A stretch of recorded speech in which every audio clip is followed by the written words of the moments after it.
په پیښور کې زمونږ پښتونو غټه کارنامه وکړه چې یو ګاډی جوړ کړه. دا ګاډی په سولر سیستم باندې چلیږي او 60 کیلومتر دا په سولر سیستم باندې چلیږي. دوس دې کې تیل لګي کې تیل ورکې نه لويږي هغه د هم بیانوم جی 200 انجن یعنی 200 سی سی د دوی انجن نه صحیح شولا. ویډیو مکمل وګورئ. خو ضرور موږ سپورټ کول پکار دي، موږ له اپریشیټ کول پکار دي، موږ د دنیا هغه سر ته ضرور رسول پکار دي. یار چې ضرور خلک هم ویني کنه دا سپورټ شي دا اپریشیټ شي نو یقینو کوي چې دا به د سي ګاډی جوړ کی کنه چې دا 60 نه چې دا 100 کیلومتر بیا په سولر سیستم باندې چلیږي. صحیح شولا. یعنی بیټریانی ورکې لګېدلې دي. آیا دې کې وسو د پېټرول سیستم شته کنه شته؟ خو ویډیو مکمل وګورئ. مخکې ټول پښتانه شریک کوي زمونږ پښتون دی چې خپل پښتانه موږ خپل باندې اپریشیټ کو موږ سپورټ کو. حکومت له هم ولې چې دسه خلک اکثر غیبیږي یار. د دینه مخکې په سواد کې زمونږ یو ورو کارنامه وکړه هغه یو ګاډی جوړ کړه په اوبو باندې چلیدو هغه غیب شجی مکمل دسه بل یو والکو هغه بجلی جوړ کړي وجی هغه لکه په کم اوبو باندې به خای ولټه جوړه بجلی چلوله. صحیح شولا. په کور کې هغه هم چرته ورو شو پته هم ونه لګیدا. الله پاک دې وزدل خیر کی. صحیح شولا. خو موږ ضرور سپورټ کول پکاره. ګرانو کتونکو ضرور د پېښور سره تعلق ساتي. د نوم د قائم حسن. صحیح شولا.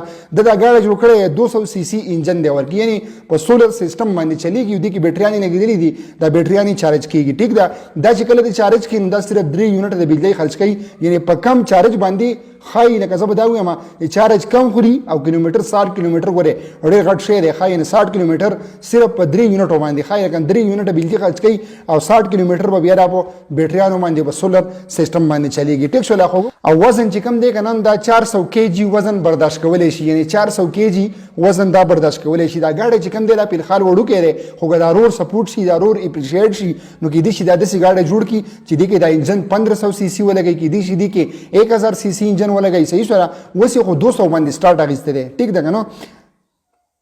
اول د ټولو نو باندې کې خبره ده کنه چې دا صرف په 3 یونټو باندې چارج کیږي یعنی 3 یونټ بجلی بس چې دې ته ور داخله شي بس د پول شي دا بیا چارج شي. بل دې کې دا کوالټی نه دي خو پښتنو کنه چې کله ته سفر کې په موټر باندې رواني یا بل ځای کې رواني آلته کې تاسو سره چارج ختم شي او نه ته چې بس دا یو ځل چارج کوم دا بیا ودرېږي نور بنځي خو نه جی دې کې دا سیستم نشته. کله هم تاره چارج ختم شي شپې د شپې 12 بجې 2 بجې کې تاره چارج ختم شي نو آلته کې دې ته پېټرول هم اچولې شي یعنی پېټرول ورته واچو او بس د پېټرول نه بیا خپل ګاډي چلاوه او یعنی دا په پېټرول باندې چلیږي. نو موږ له اپریشیټ کول پکار دي یار. زمونږ پښتون روډ دی زمونږ پښتون روډ دی موږ له پکار ده چې موږ خپل پښتانه په خپل اپریشیټ کوو. موږ وګورو یار نو موږ پښتنو له څوک ریسپانس نه راکړي نه موږ څوک سپورټ کوي نه زمونږ باره کې څوک ویډیو جوړوي سم نه کوي خو موږ له خپل باندې خپل ځان اپریشیټ کول پکار دي. صحیح شولا. نو ډیره زیاته مننه قربان مرګرو سره ضرور ویډیو شریکه کوي او زمونږ د پښتون روډ چې کوم دی دا مخکې دنیا له وخی مخکې اپریشیټ کوي چې ټول دنیا له د پښتون ور ورسیو خلک هم ویني جی حکومت له هم یو چې د خلکو له ریسپانس ورکړي د خلک سپورټ کوي دا زمونږ روان مستقبل لپاره زمونږ لپاره فیوچر کې دا ډیر څه کولای شي خو د خلک موږ چرته کې سپورټ کړو. ډیره زیاته مننه. والسلام.